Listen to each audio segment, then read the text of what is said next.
Welcome back to another episode of the Generation Elevation podcast. And today I'm really excited to introduce to you a guest that I actually have already had on the show. But this one, it's better because in the past, this was over Zoom. But now, today, we officially get to meet in person to record something really special for you guys. And I can't wait for you to listen in to this episode because I know that especially if you're an athlete, there's going to be some major gold nuggets that you can take away from this episode because this incredible human has helped thousands of athletes improve their performance by working on their mindset. And so, with that said, I would like to introduce to you today, once again, Gabriel Deieno. Hello. Hello. Thank you. Thank That's you. okay. This is special. This is so special. Yes, being here again now in person, I know. which is much better. And yeah, I hope I can make up to that expectation. I can share something that's helpful. Of course. I think last time was extremely helpful, the tips that you gave. And at the same time, I said to you before we started this episode, how can we make this one different? Like, what are people needing to hear right now? And why should they listen to round 2 of us chatting together? Yeah. That was great. We had a brief chat about how we can bring the best topic, the best ideas, the best interest. And we're obviously going to dive deeper into that, but we're briefly discussing about how we're both in a very similar path of going out for what you're truly passionate about. That's, I'll say, how we both follow our thing. Just listening and exploring and really trying to look for the things that you are passionate about instead of waiting for the moment that it clicks. It's just like going through the motion and enjoying the process of exercising your passion regardless of the temporary or external circumstances. So if you're listening to this episode right now and you're here with us and you have a passion that is in your heart that you know is calling you, yet maybe you haven't taken action on that yet, then this is the episode for you. So Gabriel, for maybe the audience who are from my end, who have no idea who haven't listened to our episode together, would you be able to tell us 3 main key events in your life that have led you to who you are today? Right. Well, definitely first one, or the first one that comes to my mind is I used to play football. So I am from Brazil. I used to play football. And the reason why, the main reason that opened my mind to the psychological side, which was something that I didn't even know that existed, that wasn't born for football, was a lack of confidence. So the moment that I realized I'm not playing how I could play because of something that's not physical, but rather something inside that I couldn't really touch that. So I think that moment of realization that, okay, there's something else to this. I gotta look for answers. When I was about 17 to 18 years old, and I'd say that was the triggering event that made me look for something else, which in this case was psychology.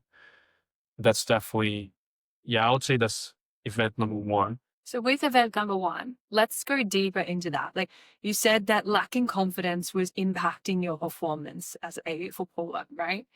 What does that look like for you or sound like? How did you know you were lacking confidence?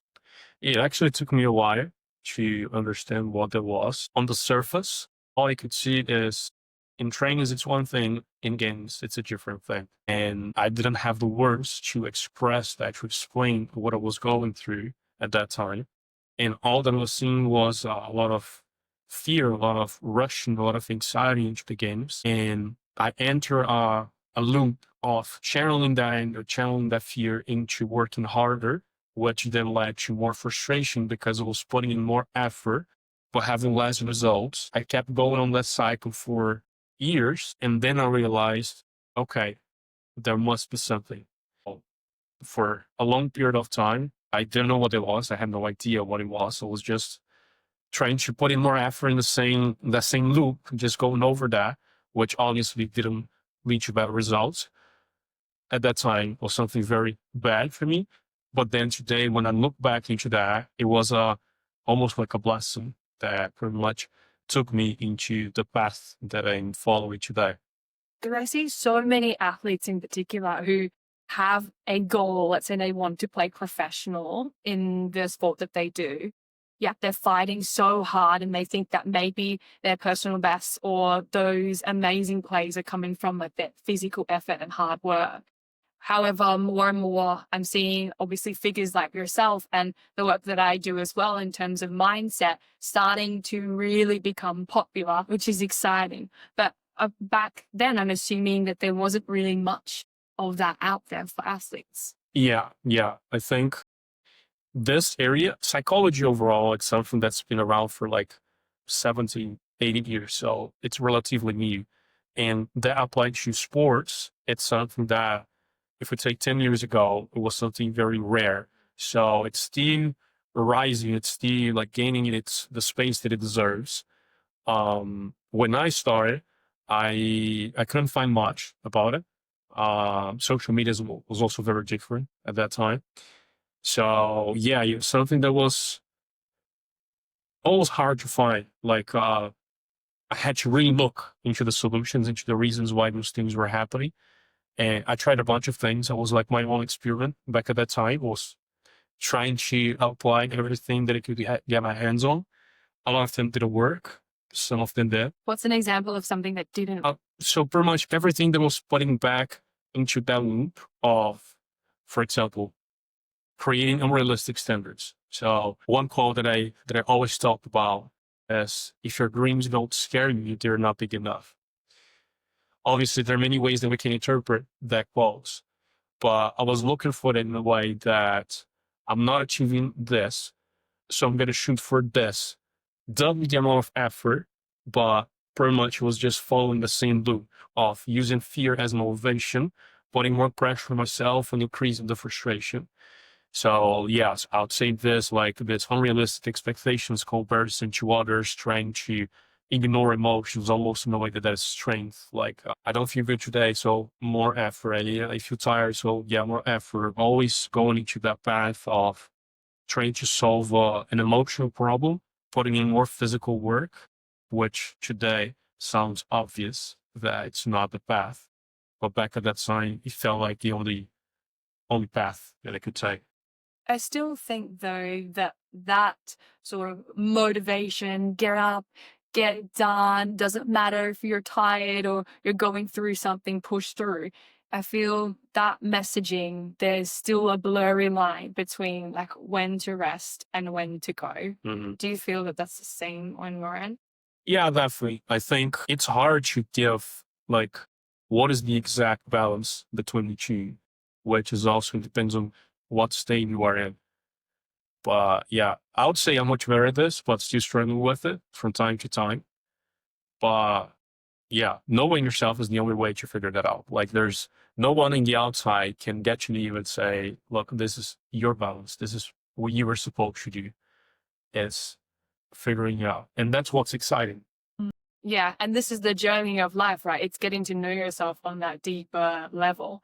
So you realize that you had a lack of confidence and you delve deep into psychology and sports and how your mind impacts you when you perform. What was event number 2? That's tricky. That the first one was very clear, very almost obvious. Yeah, the second one I think was actually seeing a psychologist, which really helped a lot. So we were talking about this the other day. When I stopped playing football, I decided, okay, this is not my thing. And I've been super involved with that from the age of 7 to the age of 20. So in my mind, there was option A, and there was no option D. There was always the A plan. And when I found myself on that at that time, oh, okay, now I gotta choose something else. I need to have another goal, another path. I was already studying sports psychology. I was already posting about it, but I went to see a psychologist because I had no idea of what to do in life. And my request was, I want to find something that I love as much as I love playing football, that I will do regardless of the money.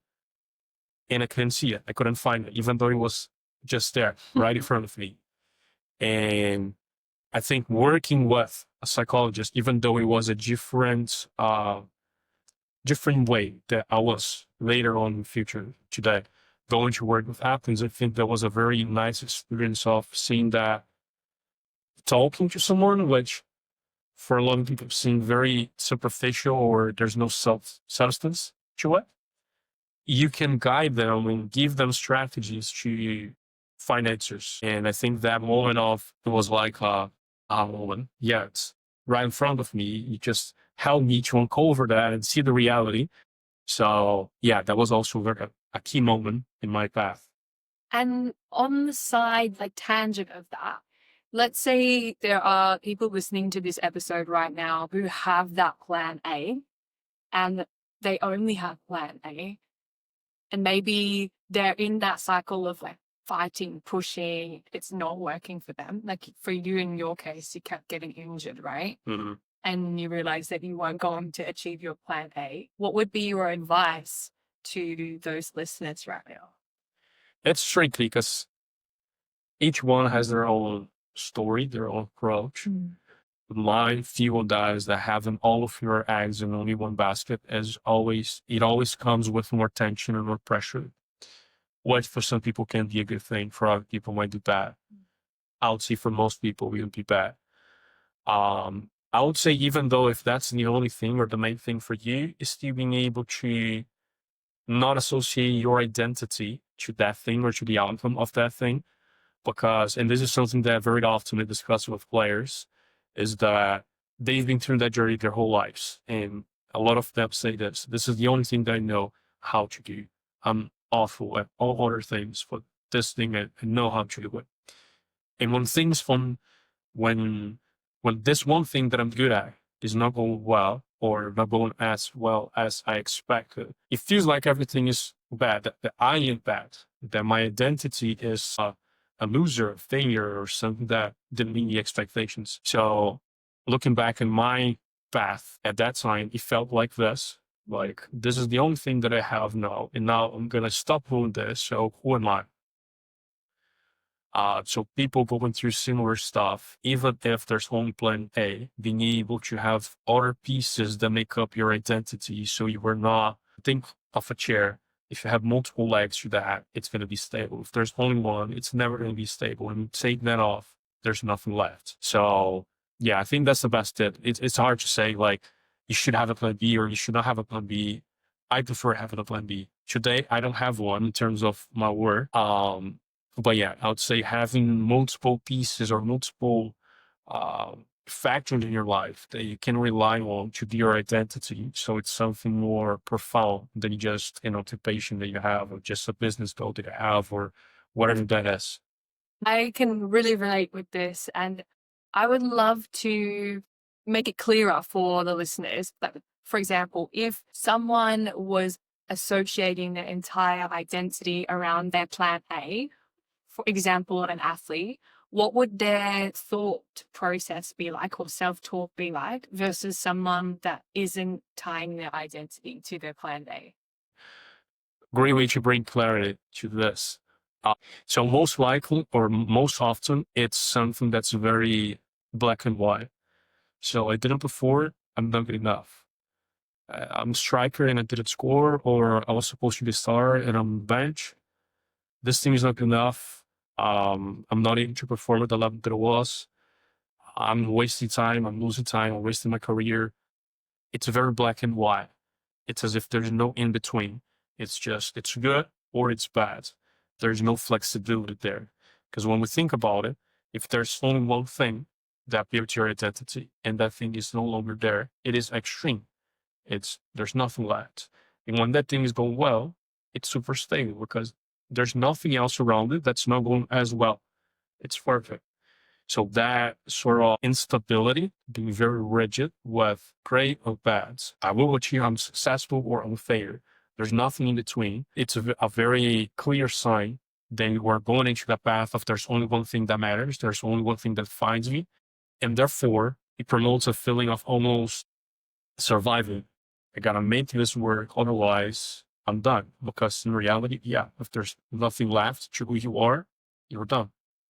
And someone who hasn't attached their identity to their plan A, what would be the opposite thinking pattern of that? You'll be more flexible. So that person will have negative thoughts. They would have become frustrated when things are not working out. But it's almost like a balanced frustration. Today, it wasn't good. Instead of things are not working, or the team is not performing, and there are things you do, or there's some sort of instructional feedback to this. I know what can get better. I know how to look into this instead of almost an avoidance approach. Like things are not going well, so it's the coach, it's the club. Only if things were this or that way. A fear approach. You're trying to avoid facing that thing because it's so comfortable. And when you are not attaching your identity, especially to the outcome. So for a footballer or any athlete, it is impossible that being a footballer is not part of your identity. But when your identity is being a successful footballer or a footballer that people like, then that identity is very fragile, especially if that's legally lack. So when I am a footballer and a parent and a son and part of the community or having a religion, and it's not the part of being a footballer is not solely focused on the outcome, but on the execution of pretty much exercising my values through football. That's something that's a lot more stable, a lot more enjoyable because it's not survival, it's more expression. And then when you play from that place, right, it's the performance I feel and what I've seen is tremendously better than someone who's coming from that fixed mindset place of like fight or flight versus someone who's actually playing for the enjoyment of the game. Definitely, definitely. It's a lot of players think that's a trade-off. The more I sacrifice, the better returns I'll get. In their minds, it makes sense. I'm gonna trade my enjoyment, I'm gonna trade my pleasure to better achievements. But in reality, it's not the way it happens. You almost take that pressure off, that stress off, and then performances improve, enjoyment raises. But for a lot of them, it almost feels guilty. Like I have to stress about it. I have to take care of this. I have to be on edge all the time to make sure that all things are perfect. And it's hard. It's a limiting belief that not just footballers, but I think a lot of high performers have, or people in general. In a way, makes sense because in some areas or at some level, if you're aiming to sacrifice more, you can get more out of it.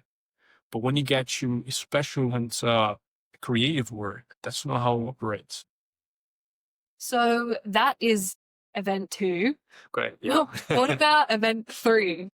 Yeah, if you fast forward a few years, so I spoken to you when I firstly decided that I was not going to play, then seeing a psychologist, or actually when I was lacking confidence, then deciding that I was not going to play, seeing a psychologist. Then number 3, I would say professional realization, noticing I could help people. I would say the first time that someone said to me that it changed my life. So that was in video, not in person, but still very special. I was working on this full time for about a year. So I was 23 years old at that time. And there was a lot of imposter syndrome. Mm. Is this actually gonna help people? Is this actually as good as I say it is, or as good as I rap it is? And then speaking to someone and listening to that person saying, "You changed my life, things are much better now, thank you so much." It gives you that sense of reward, but yeah, social reward that's like you were actually doing something meaningful. And that's the main reason why you were doing this, and not just making progress or a selfish approach of like, I can do these, I'm good. But seeing that the actions we're taking are actually helping others around, it's, yeah, that's priceless. And that we even spoke about this the other day of like just the feedback that getting from clients and how it's so amazing to know that you've had some sort of impact in someone's life in that kind of way. And for me personally, this reminds me of a memory when I signed my first professional athlete client. At that point in time, I still had a bit of imposter syndrome. Like I knew 90% of the time that this work. work, right? However, there was still this part of me that needed to see it to believe it, because we are brought up in a society that teaches us, well, if we do something, then it will be created. If we manifest something, it has to be first done with our hands. You have to see it to believe it first, right? And so for me, I was being tested to believe it, to then see it. And I remember it was this moment, maybe a few weeks into this coaching program with this client, and I would wake up the next day and they'd be in England and they would have kicked a goal just after a process that we'd done the night before. And then it was like this consecutive like win. Every time we have a call, there would be something really positive that come out of their play the next day. And I remember watching the news being like, oh my gosh, like, this works. And that was a massive driver for me moving from Australia to London to share more of this work with people and the importance of training your mind. Because similar story to you, except for me, my background was more bodybuilding and being in the gym, right? Was very much focused on nutrition and training, nutrition and training. And I was fighting so hard for the aesthetics that I wanted. But time and time again, I was met with injuries or being sick or binge eating. And it was like the one step forward, one step back. So to then realize the importance, okay, of there's something needs to change out of that cycle, and realizing why lack of confidence in being able to fully work on myself at that level. It honestly transformed my life. And to know that then other people are benefiting from my story, and probably same for you, it's just so magic. And I'm excited because I trust that this work will keep expanding and growing. There'll be more evidence and data out there for people to access, so that it's not just available for athletes, but available for everyone. Yeah, 100%, 100%. And this experience, when we're able to see that, okay, we can help other people. It makes the past experiences that we went through, the back at the time, it felt like the toughest moments or the moments of the doubts. We don't know what we're going to do. That moment becomes the turning point. That moment becomes what shapes the work that we do, who we become. And we are discussing this the other day. The more we can implement into this. So it's not on knowledge. It's not, obviously that plays some role, but it's not reading books and executing the same steps every time. It is the wisdom of going through the pain, recognizing what you are going through, why you are going through that, how it feels to be in that position, acquiring the ability, acquiring the skills to go through that, to shape somehow the way we approach that situation, and then building the mindset, almost like a personality trait, that I am someone who has been there. I know how it feels and how we can overcome that thing, rather than I read about it. And what the book says is that we should do this, this, and that. I don't think it gives the same results. I don't think it's going to bring the same level of empathy, the same level of security they can provide to someone when you've been through something similar, even if different paths and different levels or different stages of life. But you've been through it, you collected the experience, and now that becomes the wisdom that you carry. And not just, I read about it, I memorized some steps that we can apply in here. Therefore, the more experiences that we go through, the more not necessarily pain, but the more challenges that we are exposed to, the bigger the range of experiences that we have, the bigger the range of skills, abilities that we build, making the job that we do, the approach, the skills a lot more valuable, a lot more refined, which it's only going to help more and more people, or help people in a better way. Yeah. And on that, one of my favorite quotes that I mentioned a few times on this show is that it's about the times that break you down, break you open, because the world needs you open. I like it. I guess the meaning that I give that is those challenging times, even though when you are in it, it sucks, it feels awful, it feels painful.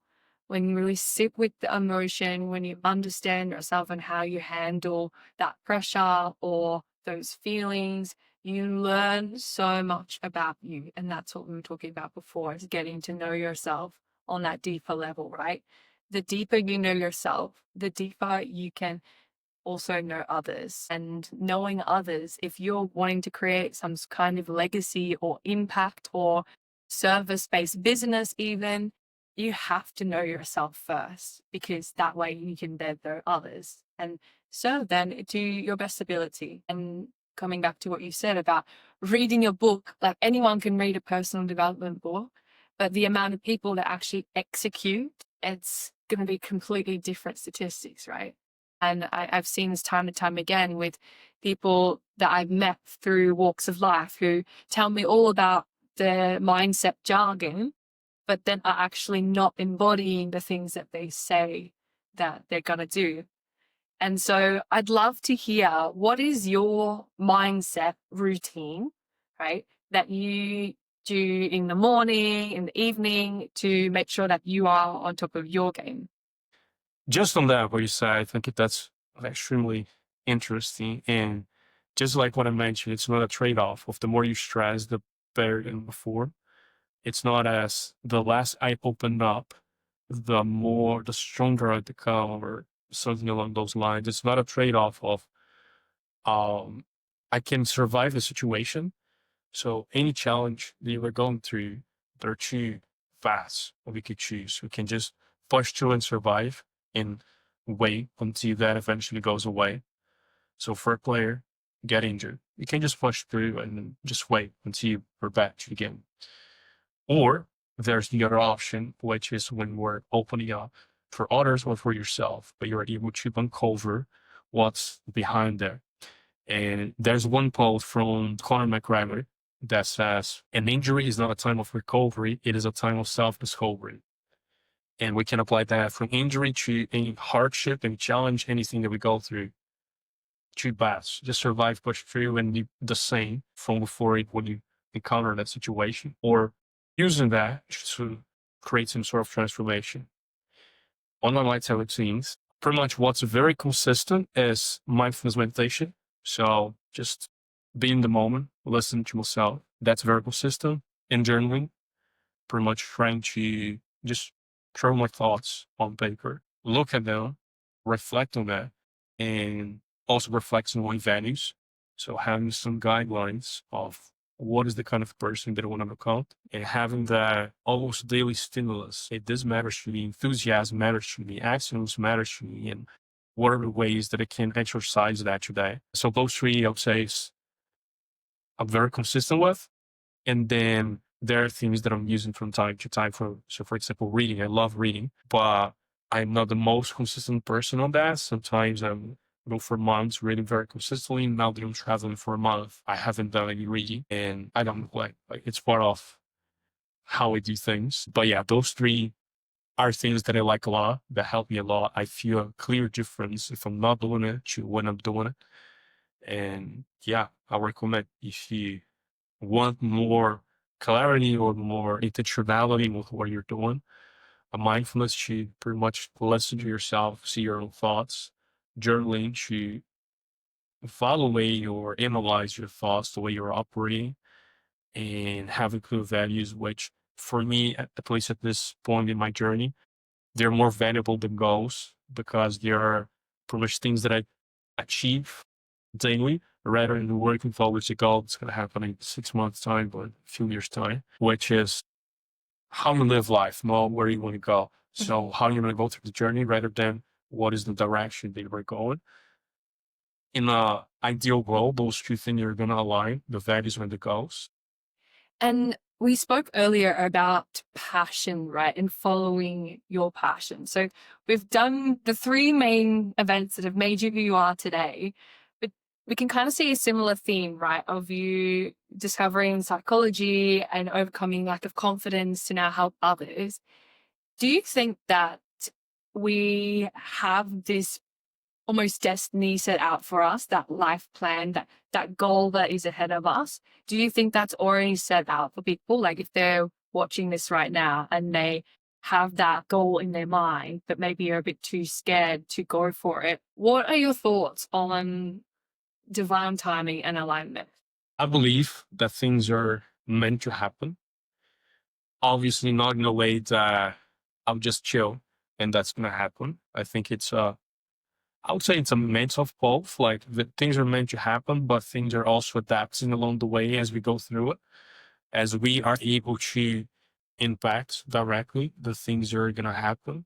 But my personal belief is that there's some sort of purpose, some sort of task that we must accomplish. And my belief is that there's some bigger force that's responsible for those things. And we can call it God, we can call it universe, energy, or whatever it is. I myself, I don't know exactly how I want to call it, but I believe that there's some bigger force that's impacting the functioning of all human beings, all connections, all life, and that there's some reason for those things to happen, that there's a task that was given that was assigned to me, and that's the thing that I must pursue.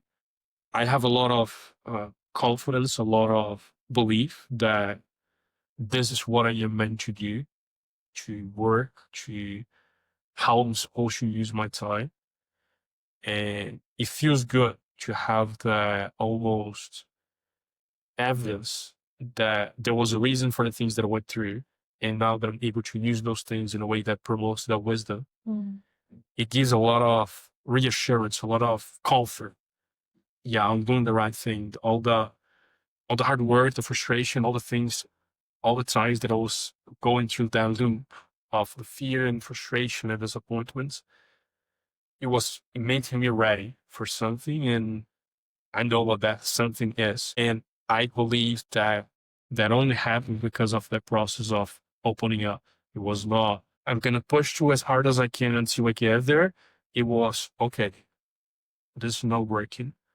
What can they do now? What's going on? And that requires, in fact, today I may have posted a lecture where I'm talking about this on how people see mental strength as the guy who is doing push-ups at 3 a.m.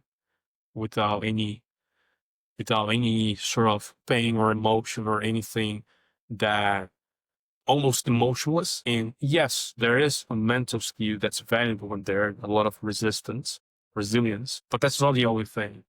And people must be aware of, especially again on creative fields, footballer, a basketball player, an entrepreneur. You are not just, your mental abilities are not only resilience. I'll say almost anyone can be resilient, but there's a bunch of other things that are important. That if you don't have those, the resilience is useless. You're just gonna continue to put in more effort into something that doesn't work. So having that, I would say even being humble to understand, okay, I have limits and the way that I'm going about it is not giving you the solution. So there must be another way of doing things. This is a very good question then for you, because you said resilience, right? But not just that. And then you mentioned the word humble. So let's say we were making a really big soup, right? Bear with me. We're making a big soup and it's going to be so delicious. And when you drink it, it's like, whoa, amazing. We're trying to. Yeah, we will, right? So let's say each trait or characteristic that you put in this suit is designed to make the most ultimate athlete, right? What qualities or characteristics would you put into this suit to make that? So first off, I'd say the most overlooked mental ability for footballers is acceptance. So we come from a culture that's grind, achieve, believe that you can do it, which, yes, it's good. But when you believe you are the only one responsible for the things you're going to achieve, and then you are on the bench, you were injured, or for some reason the coach doesn't like, and you're not going to play, you start blaming yourself, and like you are the one responsible for the situation that you were in. And the lack of acceptance is only going to create more frustration, more disappointment, more lower the confidence, because it feels like it's the same thing that I was saying. You're putting in more effort in a loop that's not going to give the results. So it's not about doing more. It is about changing or rechanneling your energy. So acceptance goes into the soup. Done. Self-belief and confidence. So the balance between the two. There are things that I can control, and I know that I can be great at it. There are things that I don't control, and I know how to accept that I don't control that. So that self-belief of I can do better, I can improve, I can learn new abilities, I can adapt, I'm able to overcome the challenges that I'm going through. It's also top, and it's almost visible when we're looking at an athlete, and we can sense that he has a lot of that. The way he portrays himself, the way he asks for the ball, the way he responds to a mistake, that confidence is definitely extremely important in the suit. Motivation. So there's a neuroscientist named Anders Ericsson that he was pretty much spending his life looking at exceptional abilities. So people who are great in what they do, what are the commonalities. And one quote or one conclusion that he got to is that people with exceptional abilities are people with an extraordinary level of motivation. Because at some level, some point, the margins for gain are so small that only people who are really motivated to do the work are going to be able to continue to put in the effort, even when it feels like there's no progress. So think of Cristiano Ronaldo or Kobe Bryant or any elite athlete. By the time that they're 26, 28, they accomplished everything. Their level of performance is, they are the best in the world. And somehow, they're still able to continue to put in effort more than people around them who didn't achieve the things that they achieved. If their only motivation was achievement, it was gone. They already achieved that. So that ability of continue to go for more comes from this motivation, from this ability to continue to be engaged in the path, even though you already achieved everything. So, Okay, two more. I would say emotional flexibility, which is in part related to acceptance, but it's pretty much I can channel my emotions in a way that they're useful. So if you take Djokovic, I saw a stat the other day, I won't remember exactly how many, but he is the player that was able to turn most match points in Grand Slams and win. Many times he was seeing breaking records during the game. If we take that only piece of image and we show to someone who doesn't understand anything about sports, they're going to say, that guy doesn't have control, doesn't have emotional control, is breaking records in the middle of the game. And then we look at that stat. He's the best, accounting for a moment of a lot of pressure, doubt, because you're about to lose a game, a lot of insecurity or fear, or whatever he's going through is Breaking the racket. yeah. But that emotional flexibility of experiencing a lot of that emotion, you really want something to happen, that thing is about to collapse, to fail. I experience that anger, the frustration, the fear, I break a racket, and then seconds later, I'm into the game, able to use that anger for better performance, for better focus, which is very rare, very difficult, because the higher the intensity of the emotions, the harder it becomes to channel them into something that's clever. And being able to do this, maybe not at that extreme level, but in our day-to-day life, having the frustration, having the anxiety, having the fear, but channeling them in a way that it's good, not necessarily enjoyable, which is not always going to be enjoyable, but yeah, be able to experience that and then using it. This is where breath work comes in, guys. Breathe, feel, meditate, journal, and then move on. Last one for the soup. So we've got motivation, emotional flexibility, acceptance, self-belief, and confidence.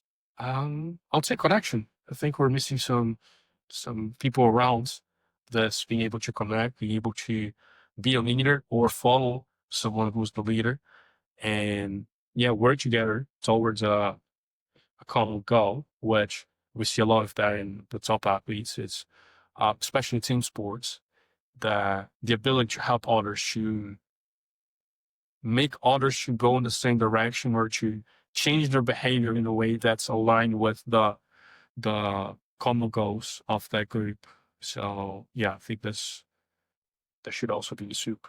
I think this is going to be your tasty soup.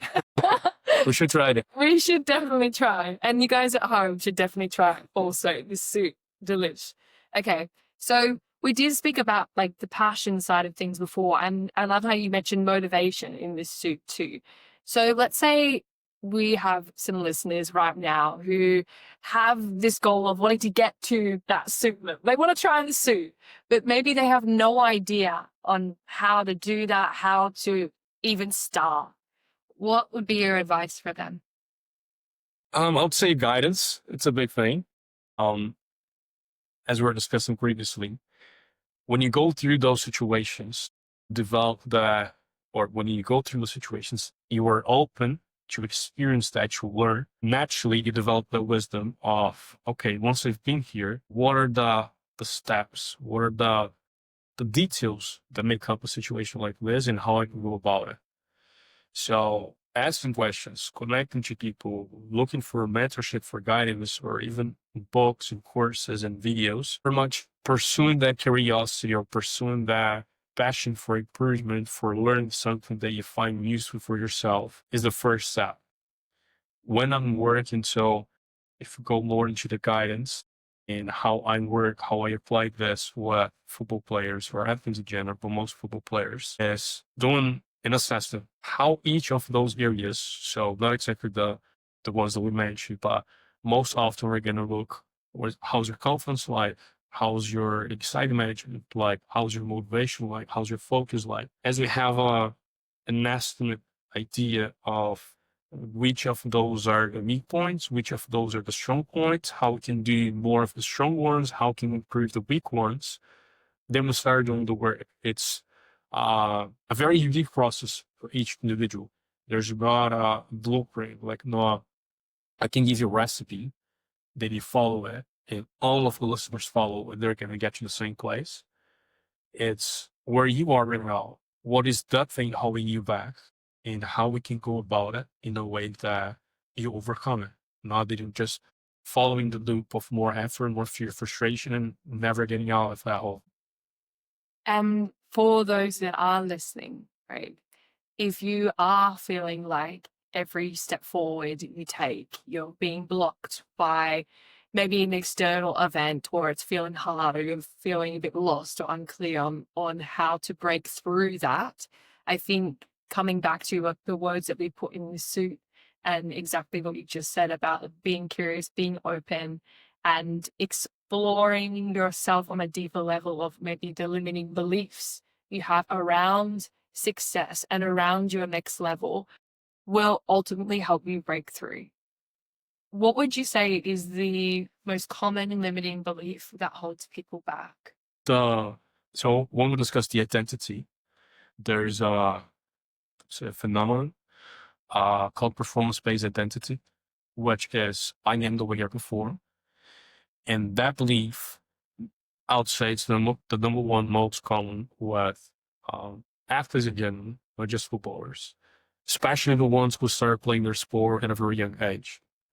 So, as I was describing my trajectory, I started playing very early, and that was the plan A for 13 years of my life. So, that was 70% of my life. I was with that plan A. I was praised when I did well. I got sad when I didn't. So my whole um soup of emotions, it was always around football performance. Mm. And then naturally what the brain is understanding, and this is the only thing that matters. So we must be very cautious in how we do that activity, how we exercise that activity, especially in front of others. So it's natural, it's like obvious that this is going to happen. The athletes are going to get you 25 years old. So the only ability they're great at is playing their sport. All of the friends are around the sport. All of their praise is around the sport. All of their money comes from the sport. This is what you. And it's very hard to balance that with something else. Obviously, there are ways to do it. But if you are almost unguided or you have no people around you, from a legion, from a psychologist, from a friend or a mentor who has been in that situation previously, it's very easy to fall into that trap and just pursue, or if this is who I am, and when things go well, I feel great, the solution is put more effort into it. Then I'm going to have more positive things to celebrate.